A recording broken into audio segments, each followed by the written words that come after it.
Bonjour, aujourd'hui nous sommes à Montaudran, à côté de Toulouse. Bâtiment Zéphyr, nous allons visiter une entreprise qui s'appelle Do It Platinium. Voilà, bienvenue dans notre atelier de fabrication électrique. C'est ici qu'on va constituer l'ensemble des harnais et boîtiers électriques que vous allez retrouver dans un avion. Donc ça représente vraiment le système nerveux de l'avion, puisque les WIS, ou les harnais électriques, vont assurer l'interconnexion entre tous les équipements de l'avion. Donc ça part de la génération électrique, des moteurs. On réachemine toute la puissance électrique vers ce qu'on appelle les cœurs électriques de l'avion. Et de là, on redistribue de la puissance, mais aussi de l'information sur tous les équipements de l'avion. Voilà, donc c'est aussi comme ça que aujourd'hui un pilote il va appuyer sur un bouton pour augmenter la puissance du moteur de l'avion. Ça va être relayé par des systèmes électriques. Et aujourd'hui, dans les avions, voilà, il y a de plus en plus de systèmes électriques. Les systèmes électriques ont remplacé les systèmes pneumatiques, hydrauliques, parce qu'ils sont plus légers, ils sont jugés plus fiables aussi. Les dernières générations d'avions ont également des commandes de vol tout électriques. Voilà. Et dans le futur, cette propension de câblage électrique va augmenter parce qu'on veut aller vers une aviation plus verte, plus hybride. Et comme on l'a vécu dans l'automobile, on va avoir aussi voilà, des générations qui vont être de plus en plus électriques. La méthode Lewis, elle se sépare en deux à peu près?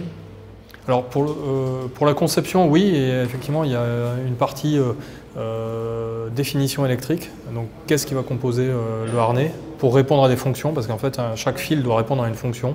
Je dois alimenter tel équipement avec tel ou tel type, soit de la puissance, soit de l'information. Et après il y a effectivement toute la partie mécanique. Comment je l'installe dans l'avion, comment je fais en sorte que c'est redondé, que je passe à différents endroits de l'avion, de manière à ce que voilà, si j'ai un incident moteur, si j'ai un choc à l'avion, ou mon harnais électrique est impacté, j'ai un autre harnais qui va prendre le relais et que la fonction soit toujours assurée. Voilà, parce que aujourd'hui dans un avion, les harnais électriques assurent des systèmes essentiels de vol, des systèmes non essentiels aussi, comme avoir l'électricité sur mon siège passager.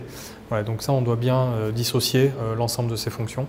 Voilà, aujourd'hui, on a plusieurs types de réseaux électriques. On a vraiment des réseaux pour des systèmes essentiels, des réseaux pour des systèmes non essentiels. On a de la puissance, on a de la data, on a de l'introduction de fibres optiques aussi de plus en plus maintenant dans les avions. Vous vous êtes amusé à calculer combien de kilomètres vous faisiez pour un avion? Alors non, je pense que ça serait bien trop long, mais voilà, moi j'ai toujours gardé en tête, moi j'ai commencé ma carrière sur la 380, et voilà, sur la 380, une estimation c'était à peu près 500 km de câbles à l'intérieur d'un avion. Voilà, donc ça vous donne... Donc effectivement, elles sont rassemblées sous forme de taurons, ce qu'on appelle un harnais électrique. Effectivement, c'est un ensemble, comme vous allez le voir, de pas mal de fils qui viennent répondre à toutes les fonctions d'interconnexion. Alors dans l'atelier, comment ça fonctionne? Vous recevez une demande d'un de vos clients avec un plan? Oui, c'est ça. Alors on a des définitions à la fois morphologiques du harnais et à la fois après de définition. Donc l'ensemble des câbles, des connecteurs, des gaines de protection mécaniques, électriques, thermiques que va pouvoir contenir ce harnais, l'ensemble des contacts qui se font sur les connecteurs. Donc on approvisionne tous ces composants. Donc on dispose, voilà, on travaille avec un réseau de distribution important à la fois en Europe et en Nord-Amérique pour pouvoir s'approvisionner. Et après progressivement, on va assembler le harnais électrique. Vous êtes sous contrainte de temps? Alors oui, nous on s'est positionné sur des segments de marché où notre offre se différencie par une réactivité importante. Voilà, donc notamment quand il s'agit de faire des modifications d'avion. Donc l'avion est souvent immobilisé pour une phase de maintenance, et donc effectivement il faut qu'on soit en capacité de livrer le produit pendant cette phase de maintenance. Donc tout est timé. Le temps le plus court qu'on vous ait soumis? On a eu des fois sur une demande et la livraison du produit quelques jours. Quelques jours, quand il s'agit voilà, de réparer un harnais défaillant par exemple, c'est quelques jours. On dort pas beaucoup là? Non. Voilà, donc ça c'est un des premiers investissements qu'on a réalisé. Donc c'est une machine de coupe et marquage laser.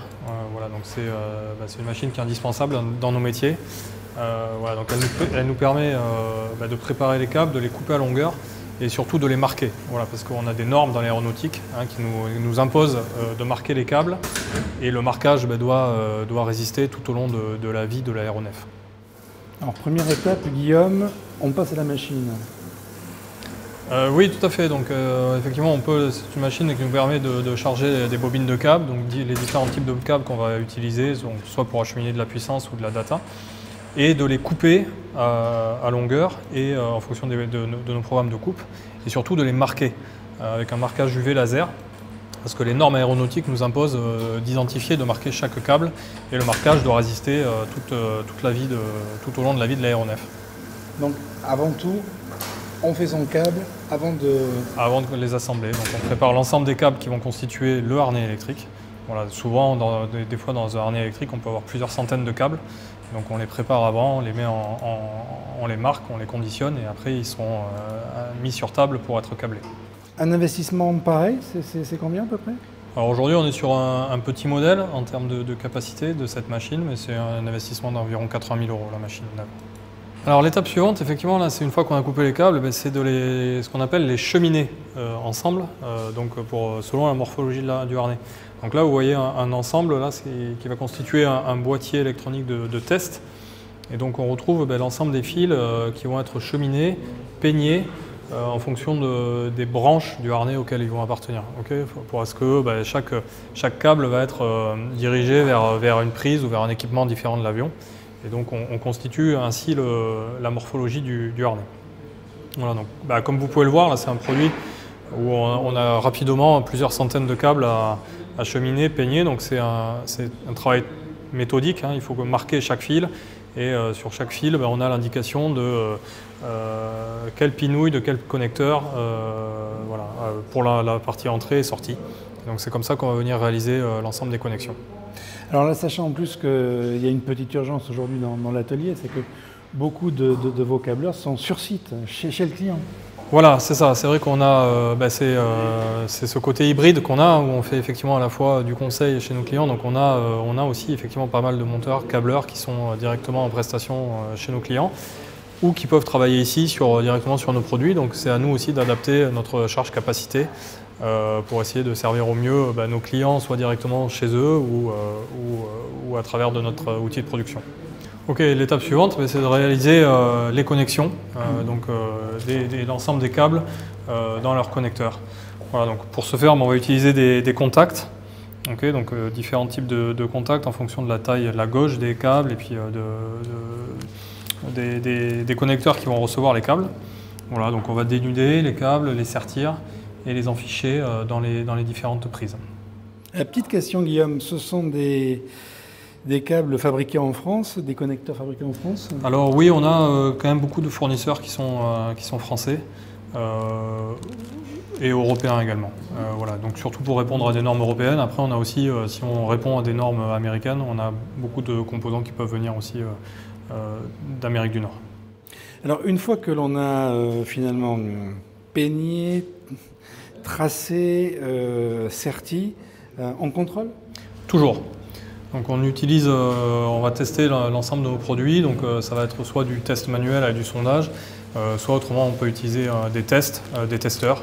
Voilà, donc on s'est équipé aussi d'un testeur et avec des bretelles de test, on va faire des programmes de test et on va venir tester l'ensemble de nos produits. Et donc vos produits peuvent être encore retestés s'ils sont implémentés, enfin, quand ils sont implémentés sur l'avion? Alors pas individuellement, parce que nous, l'objectif c'est de livrer notre produit avec une certification, ce qu'on appelle une ESA Form 1. Par contre après, une fois que l'ensemble des harnais électriques sont installés sur avion, effectivement il va y avoir des phases de grands tests où on va allumer l'ensemble des équipements de l'avion avant de faire voler l'avion, bien entendu. Merci Guillaume de nous avoir reçus chez vous, chez Doit Platinum. On va vous retrouver d'ailleurs très prochainement sur le salon du Bourget, où vous venez avec la région Occitanie montrer un petit peu qui vous êtes et ce que vous faites.